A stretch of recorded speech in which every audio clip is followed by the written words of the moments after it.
Bonjour à tous et bienvenue sur le Fil Actu. Dans cette vidéo, Sam Séverin Ango donne son point de vue sans concession sur l'échec des Lions indomptables. Pourquoi ce grand rendez-vous ne s'est-il pas transformé en victoire? Quels sont les facteurs internes, externes, les erreurs stratégiques, mentales, collectives qu'il a pu observer? Restez avec nous jusqu'à la fin. On va décortiquer les raisons principales de cet échec. Installez-vous confortablement, activez la cloche pour ne rien manquer. Et c'est parti. On passe la parole à Sam Séverin Ango. Sam Séverin Ango, nous sommes à l'ère d'établir des responsabilités et surtout le principal responsable. Même s'il faut reconnaître, Sam Séverin, qu'il est arrivé que les Lions indomptables puissent faire piètre performance et que nous nous disions toujours que nous allons tirer de leçons, les têtes vont tomber, mais à la fin, rien. Cette fois-ci encore, les Lions indomptables ont été éliminés. Est-ce que nous allons parler avec Soulé que les têtes doivent tomber? Qui est le responsable de cet échec des Lions indomptables? Disons qu'en matière de responsabilité, ceux qui sont chargés de les établir et d'en tirer les bonnes conclusions feront leur travail, du moins je l'espère. Mais je voudrais, parfait ici, indiquer sur cette question que je vais prendre la parole en ma qualité d'ancien chroniqueur de sport tel que vous me l'avez présenté. Donc, je pourrais peut-être me débarrasser des oripeaux du militant politique pour bien qu'on se comprenne sur l'orthodoxie de comment est-ce que les choses doivent normalement fonctionner. Les premières leçons à tirer au terme d'une déconfiture sportive dans le cadre d'un match important sont les causes directes, c'est-à-dire les conditions de préparation dans lesquelles l'équipe s'est retrouvée avant d'aller disputer la rencontre en question. Et quand on va questionner simplement cette préparation, au passage un peu bâclée pour ce match contre la RDC, je crois que même les nuls peuvent reconnaître que notre équipe nationale ne s'est pas bien préparée du tout pour aller à cette rencontre des barrages du côté du Maroc, puisque on a bien assisté d'abord à un bras de fer, toujours entre le staff technique conduit donc par le Belge Marc Brice et l'ensemble des responsables de sa tutelle, si vous voulez, de ses employeurs de la fédération. Monsieur Brice n'est jamais arrivé au Cameroun pour nous dire quelle est la composition de la liste des joueurs qui doivent se retrouver du côté du Maroc. Il a pris son avion de la Grèce directement pour Rabat au Maroc. Ça, c'était déjà un premier indicateur de ce que les choses n'étaient pas bien faites suivant la norme. On a un problème avec la norme et la conformité. Là, j'emprunte à l'expression du professeur Viviane Ndoabiwole. Il va falloir que le Cameroun puisse évoluer, qu'on aille à l'orthodoxie. Je suis de l'avis de Soulé Onoyolo qui pense également que les choses en amont n'avaient pas été bien constituées au niveau de la composition de ce staff technique hybride. Parce qu'à l'époque, nous l'avions dit, parce qu'il a excipé le cas du secrétariat général des services du Premier ministre qui aurait dû, à l'époque, par exemple, demander à ce qu'on puisse déterminer véritablement de quelle responsabilité ou alors de quel côté est-ce que les décisions doivent se prendre. Quelle est l'entité essentielle entre la fédération de football et le ministère en charge des questions du sport, je parle du sport, pas en charge des questions de football essentiellement, est habilité à désigner les responsables du staff technique et administratif. Nous avons un staff technique et administratif qui a été rafistolé avec d'un côté des noms de personnalités qui ont été imposés par le MINSEP et de l'autre des noms de personnalités également qui ont été proposés par la Fédération de football. À l'arrivée, nous avons un très mauvais cocktail qui ne fonctionne pas véritablement et nous sommes uniques au monde dans cet attelage. On s'attendait à quoi? Depuis ces derniers temps, l'équipe nationale du Cameroun fonctionne un peu au forceps, c'est-à-dire que c'est à la limite, on se retrouve en train de gagner un match.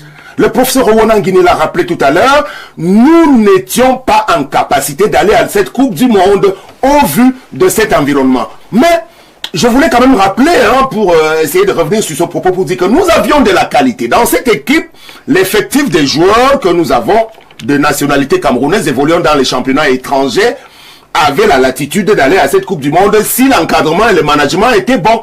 Nous avons quand même le cas d'Mbemo qui est un des meilleurs en Angleterre. Monsieur Zambo Anguissa est un des meilleurs en Italie. Monsieur Dani Namasso, il joue en France également. Ils sont nombreux comme ça. On ne peut pas dire que c'est le Cameroun qui devait normalement manquer la première Coupe du Monde qui va se disputer avec 48 nations. Sachant que nous avons été les précurseurs au niveau du continent africain à permettre à ce que notre continent soit représenté admirablement à cette échéance-là. Donc aujourd'hui, à la question que vous posez, Monsieur Parfait Aïssi. À qui la faute?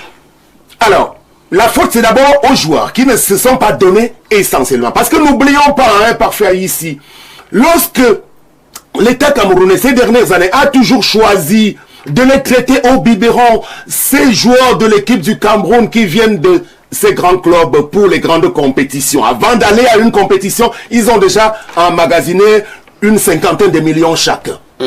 Ils ont, en plus de ces montants colossaux qui sont dégagés à leur profit et pour leur famille, de grandes choses dont ils bénéficient au niveau du suivi de leur carrière.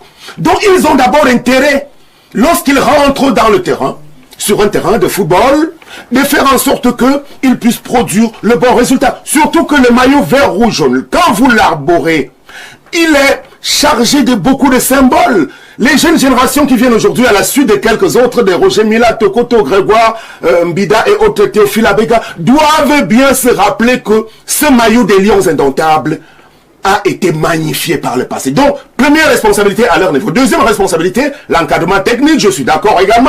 Parce que vous savez, vous arrivez en Belgique, vous traversez la rue, vous demandez à 2 ou 3 Belges, est-ce qu'ils connaissent Marc Brice? Ils ne le connaissent pas. Il est inconnu au bataillon. Véritablement, aujourd'hui. Donc, nous méritons d'avoir un entraîneur sélectionneur des Lions Indomptables qui a le niveau de notre nation aujourd'hui. Moi, je ne veux même pas m'attarder sur son caractère un peu irrévérencieux vis-à-vis de la fédération et de son président, mais je dis honnêtement sur ses qualités de sélectionneur technicien du football, il n'en a pas suffisamment pour mériter de s'asseoir sur le banc de touche de l'équipe nationale du Cameroun. Donc, nous étions nombreux et nous le sommes encore à penser qu'il est la personne qui doit d'abord, parce que c'est comme ça que ça fonctionne dans le football. Quand l'équipe ne gagne pas, c'est l'entraîneur qui paye les frais. En réalité, il doit être remplacé. Maintenant, sur le bicéphalisme également au niveau de l'administration entre la fédération et le ministère, ces dernières années, on a assisté à quoi? Je veux dire ces derniers mois quand même, à une nette volonté quand même de la part des représentants de l'État de ne pas vouloir laisser la fédération qui est spécialiste de la question faire le job. Parfait, ici, chers téléspectateurs, on ne va rien inventer. Il y a un concept qui a existé, on a parlé de football aux footballeurs. Et nous avons la chance qu'au Cameroun, nous avons des anciens footballeurs. Moi, je citerai même le cas de Roger Albert Mila, qui ont su représenter cette discipline dans le monde entier. Et nous en sommes fiers jusqu'à ce jour. Il faut leur laisser le choix de conduire les affaires de leur football. En réalité, les politiques ont beaucoup trop de choses à faire dont ils devraient s'occuper aujourd'hui.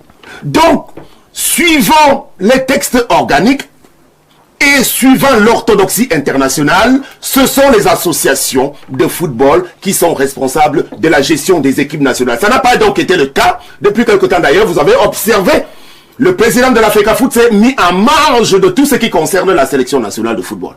Dans ces derniers temps, que ce soit même au niveau des décaissements de l'argent public destiné au financement de cette équipe nationale, ça relève de la compétence exclusive désormais des pouvoirs publics. Mais en réalité, l'argent de la fédération sert de temps en temps à rattraper certaines choses. Donc pour l'instant, il faut aller questionner cet attelage-là. C'est par rapport à cela que nous avons eu le résultat que nous avons. Mais c'est peut être une chance également. Tout à l'heure, peut-être, vous reviendrez et on vous dira ce qui peut être fait pour qu'on essaie de recadrer la situation. Merci.